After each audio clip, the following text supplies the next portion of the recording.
There's a phrase that's become almost impossible to avoid in China. 情绪价值, emotional value.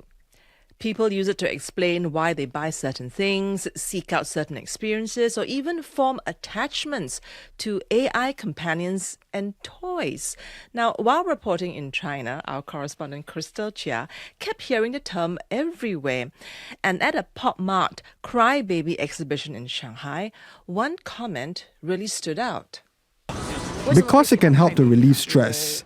Normally, an adult won't cry, but crybaby can cry in place of you, and that improves one's mood. Now, another visitor told Krystal that he owned about 60 to 80 Pop Mart products. So what does this growing obsession with emotional value say about life in China today? I'm Genevieve Wu, and on this episode of CNA Correspondent, Krystal Chia joins me from Shanghai about the rise of 情绪价值, emotional value, and what does it mean in Chinese society. In a nutshell, Krystal, what does it mean? You know, when did you start noticing the pickup of this phrase, and what do you think sparked it?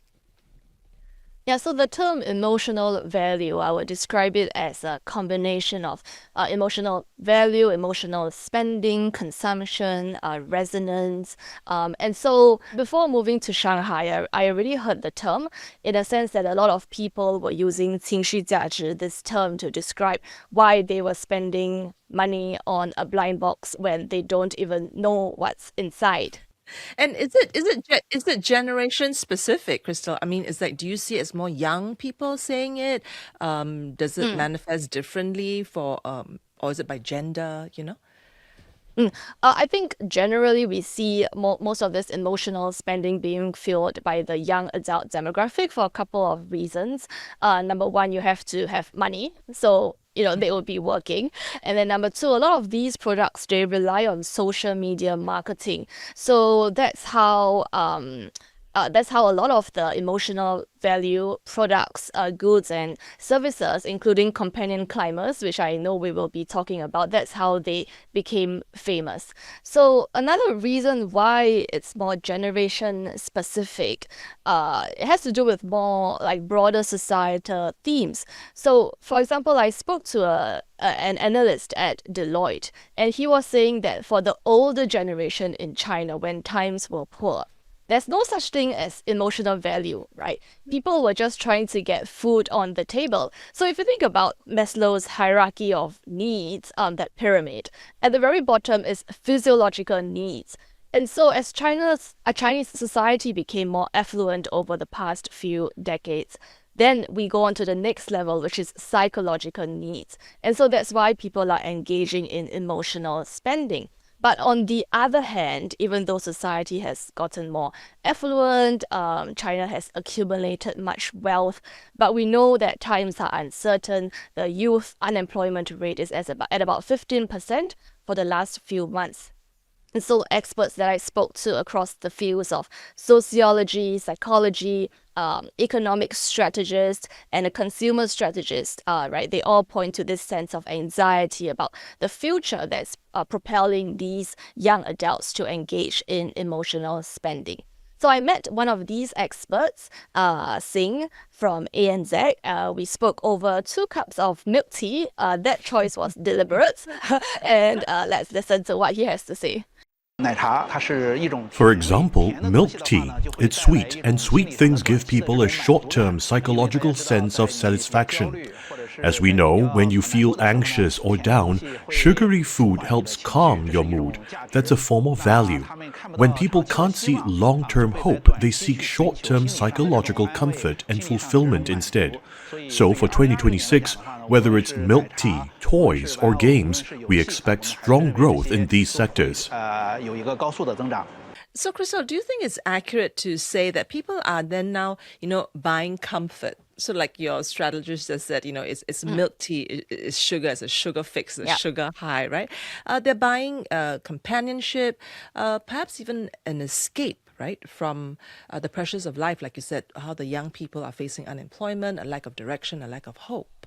Yeah, so I think for some, definitely, right? Not that it's a bad thing. We are actually always looking for ways to fulfill ourselves emotionally, right? I think you and me too, maybe sometimes even unconsciously.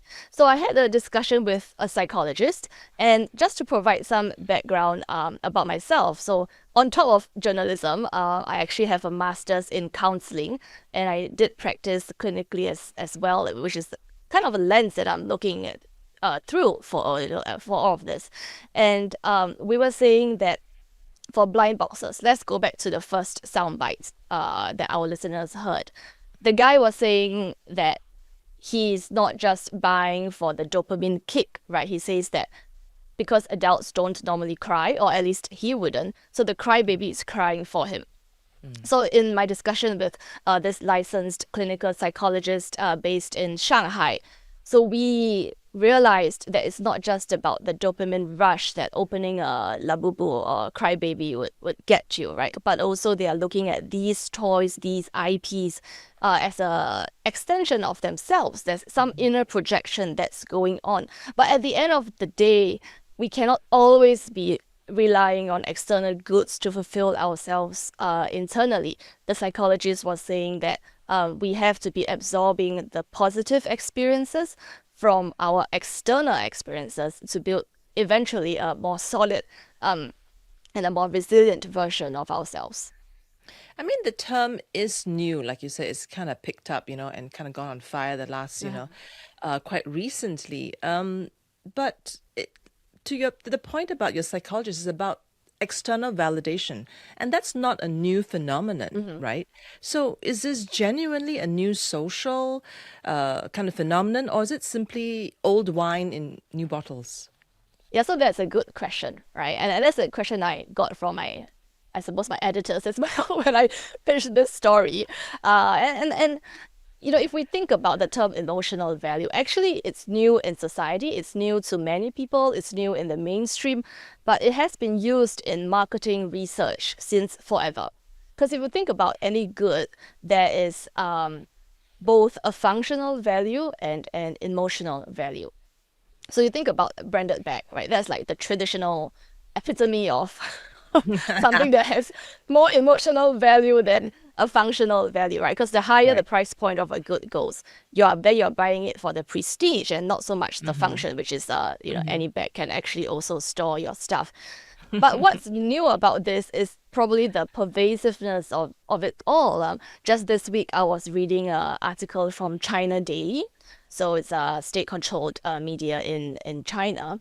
And the article with a headline saying that emotional spending is key for China's macroeconomic balance. They quoted China's former vice minister for commerce saying that it's not a short-term fad, but it's like a long-term trend as China's consumption upgrades. And he even calls this a trillion-yuan growth pole. All right. And to broaden the concept of emotional value, this also applies to not just labubus and toys or, like you said, a branded purse, right? It's also companionship, right? Because this paper that you talk about, the building, the climbing companions, you scaled Mount Tai in search for this story, the 情绪价值. Tell us briefly about this ambitious hike that you took and the role of this paper that fills, I suppose, this emotional value. Yes, so I climbed this mountain at first with a friend. That was my first time climbing this mountain. It's 7,600 steps, so it is ambitious. And like a lot of other climbers, when I got to the top, I think I basically like 情绪失控, right? I was having a mental breakdown. I was like, what are we doing? Okay, so that's the whole idea of Mount Tai. And there's even a catchphrase in China that for couples who climb this mountain, you either get married or you break up. So reason being that the climb makes you so delirious that you start to lose all sense of control and you exhibit the full range of emotions. So this time for this documentary, I wanted to go back to the mountain and see how is it different climbing with a companion climber. His name is Xiao Meng, and during the climb, it was basically like how he would bring other clients. So he carried my backpack for me. He would hold my hand and drag me up the tougher parts of the mountain. And I also got him to show me how he would physically carry some clients if they asked him to. Yeah. So at the end of the climb, I've come to understand why some people would hire a companion climber. So initially I was hesitant, right? I have my own hands and feet and I'm fit and I'm able. And wouldn't it feel inauthentic given that I'm paying for a service? But after that, I realized that on a practical front, he helps me to climb faster by carrying my backpack and my essentials. And on the emotional front, to have a sense of security and trust, because he has done this 200 times. He can tell me, oh, we have how many thousand more steps to go before we reach the top. So I get the sense of trust and belief that I can reach the top. And that's how I have come to understand why some people would hire a paper. Well, he is pretty much your personal cheerleader, isn't it? Because he encouraged you to go all the way up. Because if you went with a friend and your friend is not obliged to cheer you on, and your friend can just say, whatever, just stay if you don't want to go up anymore. But he has, you pay him and he has to bring you up. That's his mission, right? So yeah, you're right. I guess people want that, on that side of the emotional value to validate you and to perhaps push you beyond your own limits as well. One sociologist that you spoke to described this rise of emotional value as revolutionary for Chinese society today. Let's listen to what she said. I think this represents a very profound change for traditional Chinese society and traditional Chinese culture. First, let's take a look at what traditional family and social life in China used to be like. It was a patriarchal, patrilineal model with strict hierarchy and emotional distance in both social and family life. As Confucius once said, be prompt in action and reserved in speech. So we didn't really focus on emotional exchange and interactions. The changes we are seeing today are, in my view, in reality, truly revolutionary. What did you make of Professor Ji's analysis? So I think she puts 情绪价值 in a very broader societal context, right? Combining Chinese history with Chinese culture. So she calls it revolutionary because in Chinese society, emotions are hardly talked about, right? She also mentioned that Chinese society is still a very much, at least traditionally, it is a patrilineal society, and a lot of Confucianism thoughts advocated just being practical in action, being prudent in speech, and not to indulge in emotions. And so this is the societal shift that is going on that she was mentioning. And another thing that she's also mentioned is that if you think about Chinese culture, actually we already often tie emotions with money or with spending. So you think about your 红包, your Well, I gift don't packet, think it's just Chinese society, no? I think it's quite universal, yes. But continue. Yeah. So she was saying, 红包 or like red packets or the idea of dowry, right? The so-called bride price or the gifts that you have to give, each other's families when you get married. So then in that context, then it's only fitting that, now Chinese society is seeing this trend of emotional spending. So then for her, so for emotional spending then becomes a peculiar combination of both, the traditional and new concepts. Right.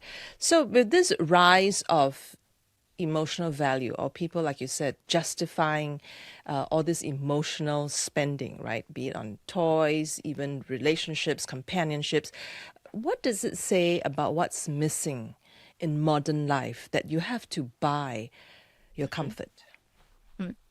So that would depend, I think, on each individual buyer. So within the emotional economy, there's even the companionship economy, the loneliness economy. I can go on and on about this in our next podcast. But for companionship, for example, if somebody is constantly buying companionship, say whether it's a paper or nowadays we have land companions, travel companions, gaming companions, companions for everything, right? If you're always buying that, then are you actually lonely? Or, is loneliness something that you're feeling, and then are you actually missing connection? So it would really depend on each individual to find out what they are missing. All right. Okay, Krystal, on that note, thank you for this report. Thank you for making that climb all the way up to Mount Tai just to research this for us. And of course, making us question our own emotional value purchases along the way. I should put down that luxury bag now, right? Just put it down. Thanks, Krystal. Thank you. Now, what's striking is that emotional value in China is no longer just an idea. People are actively searching for it in toys and experiences, in strangers, and even in AI. And maybe that's why the term resonates so deeply, because underneath all that consumption is something very human, the desire to feel comforted and understood during uncertain times. The question is whether emotional value can truly fulfill us, or whether it becomes an endless chase for that next small hit of comfort. Thanks for joining me on this episode of the CNA Correspondent Podcast. It's brought to you by Tiffany Ang, Nat Vetiverio, Craig Dale, Zikri Ayman, and me, Genevieve Wu. Bye for now.